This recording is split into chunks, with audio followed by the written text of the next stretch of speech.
Welcome to the Making Hay podcast with Marcia Miller from RFG Advisory. In this podcast, we help veterinarians, from new graduates to seasoned practitioners, navigate the sometimes tricky waters of personal finance. We all know the saying, making hay while the sun shines. As cheesy as it sounds, it represents a lot of what we help people do in their financial lives and businesses. We know each of you faces unique challenges, and we're here to offer advice tailored just for you, anchored in service, stewardship, and a genuine understanding of your profession. Join Marcia Miller, your guide on this journey. Marcia has spent over 25 years in financial services, and her passion is helping vets like you get a handle on your finances. Tune into each episode as we meet at the intersection of veterinary practice and financial management. With help from expert guests and insights from Marcia's own experience, we're going to tackle your biggest financial questions head on. Welcome to the Making Hay podcast with your host, Marcia Miller. Marcia, good to be with you again. Today, we should remind listeners, is episode 2 of your 3 phases of retirement, which is my nice way of saying if you missed episode 1, you can go back and listen to it. But in the meantime, we're going to proceed with episode 2. The floor is yours, Marcia. Yes, thank you, Bill. And you are correct. This is a 3-part series. I have Matt Byars with me again today, who is my loyal sidekick and associate advisor here. He's your road warrior. He is my road warrior, right? We go to Yeah. all these vet conferences together, and he actually drove. He took the wheel and let me relax at our last one to Nashville not too long ago. And I was very happy about that. Thank you, Matt, for driving. Yeah, of course. Yeah, but this is a 3-part series. The first part that we talked about last podcast, episode 11, was accumulation, which is geared towards 20, 30, and 40-year-olds. The second part, which we're going to talk about today, is pre-retirement. So that's 50, 55, 5 to 10 years from retirement is really the key that we consider pre-retirement. It's when things start to change. It's when you need to start thinking about things a little bit differently. And we're going to talk about that today. And then the third episode, which will be our next episode, will be retirement, like you're full-fledged in retirement. What are the things we need to be talking about? Again, today we're going to talk about pre-retirement. Last time on accumulation. Matt, you want to give a brief overview of what we talked about last episode, just to get people up to speed so that they can now become 50 to 55 or so? Yes, I think it just all kind of goes back to having a plan. Accumulation phase, 3 months of savings, and just general expenses. We talked about taking a look at your debt. Student loan debt, mortgage debt, car loans, and then opening up a 401k with your employer, getting just the match amount going into that. And then the next step, opening up a investment account just to get some money growing for you, just for your future goals, whether that be owning a practice or buying a practice or buying a house or whatever goals, financial goals that you have. Just getting some money working for you that's not sitting at a bank making a very low percentage amount. So yeah, I think that's a high level of what we covered last week. Awesome. At this pre-retirement phase, I guess the shift in mindset that we really have to talk about is we are now starting to, yes, we're still accumulating money. Yes, we're still working. We still want to be savers, but we have to start shifting our thinking to income. It's all about cash flow. It's all about pulling money out of our plan. This is what we've been working for, right? We're not there yet. We're not into retirement, so we don't want to talk about that completely, but we do want to start talking about kind of setting up different accounts and different, what we call buckets of money. The first bucket of money is, and we started this in the accumulation phase. So we are going to have a taxable, well, really, let me step back. There's kind of 3 types of money. There's taxable money. So that's your individual accounts, your joint accounts, your bank accounts, your savings accounts, CDs, whatever you might have, emergency fund. Those are dollars that you've already paid tax on, but the gain is taxable. You're going to get a 1099 at the end of the year for any gain in those accounts, whether you spend the money or not.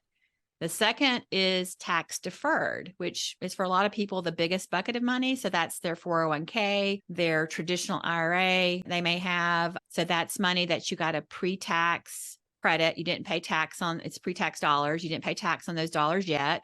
And it's growing tax deferred. So you're not getting a 1099 at the end of the year. Hopefully it's growing tremendously over all these accumulation years. And then the third type is tax-free money. The biggest type of tax-free money out there is your Roth IRA. Those are the types of accounts. And if you don't have all those, again, we like to call them buckets of money, then we want to make sure that you have those set up and you're funding those properly. Absolutely. And working with veterinarians, we typically see the larger bucket of money being in the taxable, whether it be just having liquidity for business expenses, but also a sale of a practice, what have you. That the taxable bucket seems to be the biggest bucket of money that we see working with doctors. Hopefully our listeners, our 20, 30, and 40-year-olds are listening and they're heavily funding their 401ks and, and working with a good financial advisor. You're going to learn about putting some money in a Roth and that kind of thing too, as long as your household income limits don't prohibit you from doing so. But the one just quick point, if you are a practice owner at any stage and you're listening to this podcast, please don't make the mistake of thinking that your practice is your retirement. We hear that over and over again. They just haven't taken the time to be disciplined in normal savings, or maybe they think they can't. That is so important. And it's very easy to fall into that trap. You've been in business for 30 years. You have great cash flow. Your business is worth whatever multiple you're looking at. But for whatever reason that you can't find a seller, or we're in a recession or whatever, it's so important to have other buckets of money and not just have all our eggs and, oh, well, I'll sell my business and I'll be able to retire. Exactly. And who knows what multiple is going to be there when you do get ready to retire. You know what I mean? There's no guarantee of any of that. So set yourself up financially so that no matter what happens in life, you're going to be okay. And you're going to be able to accomplish the right time to retire with the right amount of money and accomplish all those life goals. Very, very important. Yeah. And then making sure that those buckets of money, it's kind of like the proper amount is in each one. We're talking today about changing our mind, changing the way we think from accumulation to thinking about, hey, I'm now going to need to, at some point in time, hopefully within the next 5 to 10 years, I'm going to be pulling some of this money out to retire. Or likely you're going to be pulling the money out. So when it comes to cash flow, we're going to sit down and look at all sources of income, whether, I know not many veterinarians have pensions, but maybe you have a spouse that has a pension. How does that play into the household retirement need? Social Security, rental income. We see a lot of practice owners that go into retirement with income from their building. Maybe they retained ownership of the building, or maybe you have other real estate as well. We put all those things together. And then the other thing we see quite commonly is that a lot of veterinarians, they're tired, they're feeling burnt out, they're wanting to kind of slow down. And maybe they don't want to completely retire, but they want to go part-time or even be a relief veterinarian, which is very much needed because of the shortage in the veterinary space, as we all know. So all those things we can build into the retirement phase. We can build that into the plan. Right. Yes. And I really like the practice centers we've worked with that retain ownership of their property, just because that's extra income in retirement and it will take pressure off of drawing income from our portfolio. Say someone has properly set up all their buckets. They have the appropriate amount of money in each bucket, the appropriate percentages. And again, you've got to work with the financial advisors to make sure you understand how all that plays out into the future. We'll talk about that even more in detail on our third in this series. When you're actually in retirement, where are we going to pull this money from? What does this look like? And we'll go into the details of that later. But you have all these things set up. We've looked at all the other cash flow. How do you really start taking money out of these accounts? What does a veterinarian need to be looking for and thinking about? Because it's a mind shift. It's hard for a lot of people to go from saving and accumulating to now thinking about, oh man, this has got to last me forever. Right. It's a very hard mindset shift from saving for 40 years to now we got to talk about how we're going to spend this. And I think it's a little harder for most. I think there's no one size fits all. Like everybody has different risk tolerance. But I think the most important thing as far as taking a look at your portfolios heading into retirement is just we're not going to shift our whole portfolio to be more conservative than we have been. We still have large chunks of money that we're not going to touch for another 20 or 30 plus years, or maybe we're even leaving it to our legacies. Taking the income that we're going to need for the next 3 to 5 years. So if we're 55 and we want to retire at 60, let's take a portion of our first few years in retirement, that income, and let's be conservative with that money. And then we can kind of structure different buckets behind it that can be increasingly more aggressive just because they have a little bit longer of a runway. And I like that just because we're not taking all of our investable assets and then just putting them into one portfolio that's more conservative, just because not all of our money is needed for the same kind of expenses and time horizons.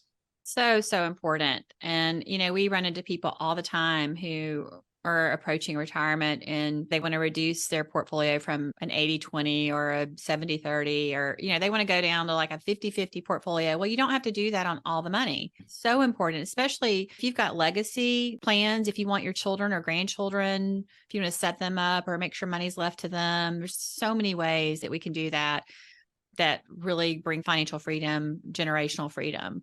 And definitely, we don't want to pull all the money out of the market. We want to pull 3 to 5 years, put it in an income bucket. And when that is running low, we'll refurbish that with a conservative amount of money, because we don't want to have a high risk on the money that we're going to be spending in the next 3 to 5 years.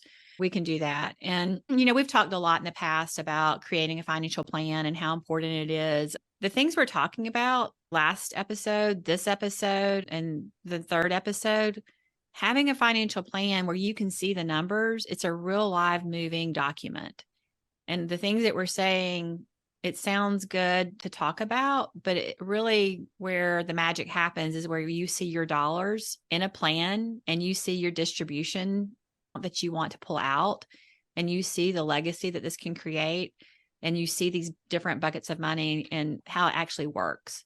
Just like to bring up the planning again. Yeah, absolutely. Definitely. It's very important. And what it does, if you're feeling uncertain about your financial situation or what you need to change, it really just gives you a confidence piece. And I think that's probably the most important thing when it comes to planning. Yes, confidence is tremendously important, because if you don't have confidence, you can't stay on the plan, right? You can't stay the course. That's right. So, yes. We talked last time about health and wealth. We're pretty passionate about health and wealth around here and talk about it a lot. And they go hand in hand. At this stage of retirement, it bears repeating that you want to make sure you're taking care of your health, your physical health, not just your wealth health. And we want to make sure that, you're going to be able to live your best life, and that you're going to have a life of high happiness and a life of fun and whatever it is, charitable giving, picking your grandkids up from school because you're healthy enough to do that kind of thing. As I talk about my dad a lot, to my clients, my dad will be 92 coming up in just a few weeks. And yeah, he's got some health issues, but man, is he healthy for a 92-year-old. And when I look back at his life and the example, he was a prudent saver and disciplined saver and had discipline around spending. And my mom did too. But my dad was just active. He kept a good weight. He had a little farm. He was going all the time. My whole life, my mom cooked healthy and talked about those kinds of things. We want to make sure you're doing that too. At least the 80-20 rule, eat healthy 80% of the time. And you can have treats 20% of the time. And you know what? It'll work out if you do that. Yes. So just make sure you're moving so that, we don't want to just save this money to pass it on, even though that can be very important. I know it is for me. I want to make sure I'm passing wealth on to my legacy, but I sure want to spend some of the money. And I want to be healthy when I retire to be able to do it. Yeah, I think that's so important. And we both have had family members live well into their 90s, or they're still living into their 90s. And another important piece to the health, just being involved in a community and have a sense of purpose, like in those later years in the 80s and 90s. And it's so valuable. Absolutely. And while we're talking about health, kind of the last thing for today that I want to talk about is long-term care planning. When I would talk to clients about that at the beginning of my career, it was like such a turnoff. Like, don't talk to me about long-term care insurance, and even the people who have long-term care insurance today which I never really sold like traditional long-term care insurance. I would refer that off to someone else. But those plans haven't worked out too well. The premiums are going through the roof. The benefits, we had a client call us the other day. I know, Matt, you talked to her. She's in her 80s, and a major company, we won't call any names, is like when she probably needs the money most. She's lost her spouse, and she's been paying it since I think her 40s. Yeah, that sounds right. 40s or early 50s. And they offered her like a $50,000 lump sum payout. Yeah, which is nothing compared to the lifetime benefit of her policy. Like, it's just, I mean, honestly, it's like criminal what they're trying to do with her. And thank the good Lord, she called us to ask our opinion. And we were like, this thing is golden. Do not get rid of it. The thing about long-term care is that if you don't plan for it with some of your assets, again, go back to bucket planning. Let's have a bucket of money that we say, hey, this is for long-term care. If you've got enough assets, then you can self-insure. But if we don't plan for it with some of the assets, then all of your assets are at risk. And there are new things in the marketplace called asset-based long-term care, where it's not like normal insurance. So like house insurance, if your house doesn't burn down, you're not getting that money back. The insurance company is not going to send you a check when you sell your house and say, hey, thanks for not filing a claim. Here's all your premium back. That would be really nice, right? They don't do that, right? That's not how insurance works. And so, but with asset-based, you take part of your money and it is an asset that if you don't use this, that is going back to you or your heirs. There's just things out there. We won't really go into details on that. If you have an interest, let us know. We can explain that more to you. But I think the biggest reason to plan for long-term care and have the conversation, and we feel it's very, very important, is for harmony in your family. If you've got 3 kids, there's going to be one of them that's the primary caregiver. The other 2 aren't going to agree with how that person did it. The last thing any parent wants is their kids to not like each other, for the parent to pass away and the kids never speak and the cousins not know each other. And I could write a book on the things I've seen in this realm. It's disturbing. It's heartbreaking. I feel an absolute duty to bring up long-term care planning, even though it's a tough topic because none of us want to think about it. But that's probably the biggest reason, is to take care of your family and have that taken care of. Yeah, absolutely. And it's something, the story you shared, it's so common, and we see it every day. We really do. So just a recap for this phase of retirement. So this is pre-retirement. You need to start thinking about having a pre-retirement meeting when you're 5 to 10 years from retirement. We want to talk about a mind shift to start thinking about going from accumulating money. Even though we are still accumulating money, we want to start now talking about and thinking about distribution planning. It's all about cash flow. Where is my income going to come from? How am I going to get that drop in every month to pay the bills and to do all the vacations I want to do and the travel I want to do? It's all about cash flow. We want to make sure we take care of our health and our wealth. Yes. We want to make sure we have at least have a conversation about long-term care. I say have the conversation, learn, either take action or dismiss it, but have the conversation. So those things are important. Our next episode will be about full retirement planning. And we're excited for it, to talk about it and talk about what you actually do when you're in retirement, how that changes everything from required minimum distributions to what the government tells you have to take out of your account, how you can do some proactive tax planning and things like that. Anything you want to wrap up with, Matt? No, I think you covered it. Again, just kind of having a plan for each phase and sticking with it. Awesome. Sounds good, guys. Sounds very good, as a matter of fact, because episode 3 basically is achieving your goals. You've arrived, you're there, and now what Very do you well do? said. What do you do now? You're there. Retirement's very confusing for a lot of people. So hopefully, if you've taken the time to plan it, like you're talking about, Marcia, when you get there, you're like, oh, I'm finally here, and you know what you're doing. And it's an easier transition than it is for a lot of people who suddenly find themselves there. And now what do they do? Exactly. We like to call it the head in the sand. A lot of people have their head in the sand and they deal with it when it actually happens, and they didn't proactively look at funding tax-free accounts and things like that. Don't be a head in the sand person. Be proactive. It might be a little uncomfortable in the beginning, but it actually brings such confidence and such peace of mind.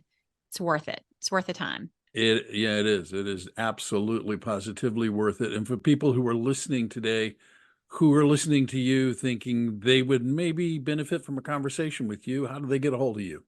The first step is having a conversations meeting, a get to know you meeting. It's brief, it's 30 minutes. Get on our calendar, go to meetwithmarcia.com. That takes you straight to our website where you can see our team.